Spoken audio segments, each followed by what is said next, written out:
భారత్ మెరుపు దాడిపై కాంగ్రెస్ ఒకంత అనుమానం వ్యక్తం చేయడంతో ఈ అంశంపై కేంద్ర భద్రతా వ్యవహారాల కమిటీ చర్చించింది.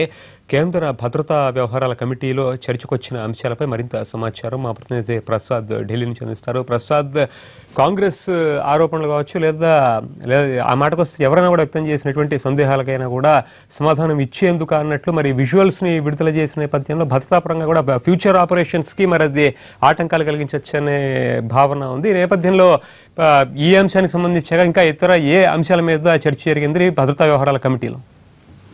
ఈ కేంద్ర కేబినెట్ కమిటీ ఈ రోజు సమావేశమైంది. ఈ సమావేశంలో కేవలం కొద్ది సమయమే ఈ సమావేశం కొనసాగింది. ప్రధానంగా జమ్మూ కాశ్మీర్ లో హోంమంత్రి పర్యటించిన తర్వాత అక్కడ ఉన్న పరిస్థితులను ఈ కేంద్ర కేబినెట్ అండ్ సెక్యూరిటీ కమిటీ సభ్యులందరూ కూడా వివరించడం జరిగింది. ప్రధానంగా అక్కడ ఉన్నటువంటి రక్షణ దళాల మోహరింపు, అక్కడ తీసుకున్నటువంటి భద్రతా చర్యలే కాకుండా హోంమంత్రి రాజ్నాథ్ సింగ్ అక్కడ ఉన్నటువంటి రాజకీయ నాయకులతో జరిగినటువంటి సంప్రదింపుల పర్వాన్ని కూడా ఇక్కడ కేబినెట్ కమిటీలో వివరించినట్టుగా తెలుస్తుంది.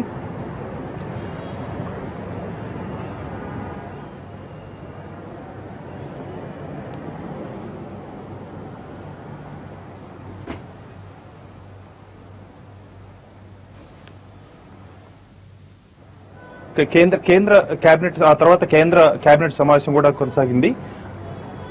రక్షణ ఏర్పాటు చేసినటువంటి కేంద్ర కేబినెట్ కమిటీ కొద్ది నిమిషాల క్రితమే ప్రధానమంత్రి నేతృత్వంలో ముగిసింది. ఈ సమావేశంలో కేంద్ర హోంమంత్రి ఆ సమావేశంలో పాల్గొన్న సభ్యులందరికీ కూడా తన పర్యటన వివరాలను తెలియజేయడం జరిగింది. ఈ పర్యటనలో భద్రతా దళాల యొక్క మహరింపు, భద్రతా దళాల యొక్క వ్యవస్థ ఏ రకంగా ఉందన్న అంశాలతో పాటు లడాక్, జమ్మూ కాశ్మీర్ లో ఉన్నటువంటి రాజకీయ నాయకులతో తాను సంప్రదించినటువంటి విషయాలను, అదేవిధంగా అక్కడ ఉన్నటువంటి డెవలప్మెంట్ యాక్టివిటీస్ ఏ రకంగా జరుగుతున్నాయన్న అంశాన్ని కూడా వాటన్నింటినీ కూడా వివరంగా తెలియజేయడం జరిగింది. ప్రధానంగా ఈ సమావేశంలో ఊరి ఘటన జరిగిన తర్వాత తరచూ ఇలాంటి సిసి సమావేశాలు జరుగుతూనే ఉన్నాయి. ఎప్పటికప్పుడు భద్రతా వ్యవస్థలను సమీక్షించడం జరుగుతుంది.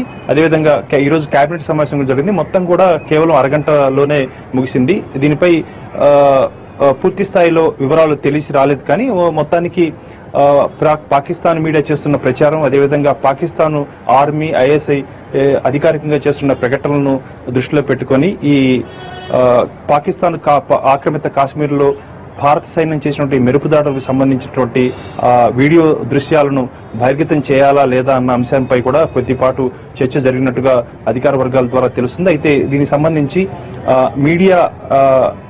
పాకిస్తాన్ మీడియా చేస్తున్నది ఒక వ్యూహాత్మకంగా ఉంది. అదేవిధంగా పాకిస్తాన్ అధికారికంగా చేసిన ప్రకటన కూడా ఒక వ్యూహాత్మకంగా ఉంది. కాబట్టి దీనిపై ఆచితూచి నిర్ణయం తీసుకోవాలని చెప్పి ఈ సమావేశంలో నిర్ణయం తీసుకున్నట్టుగా తెలుస్తుంది. ప్రధానంగా పాకిస్తాన్ భారత్ ఎప్పుడైతే ఈ వీడియో దృశ్యాలను విడుదల చేస్తుందో దానికి అనుగుణంగా వ్యూహాత్మకంగా ప్రతిస్పందించాలన్న వ్యూహంతోనే ఈ రకంగా తప్పుడు ప్రచారం చేస్తున్న అభిప్రాయం, ఆలోచన భారత ప్రభుత్వానికి ఉంది. అందుకనే దీనిపై తొందరపడరాదన్న ఒక నిర్ణయం కూడా తీసుకున్నట్టు తెలుస్తుంది. ఈ వారాంతంలో కూడా మరొకసారి సిసిఎస్ సమావేశం జరిగే అవకాశం ఉంది.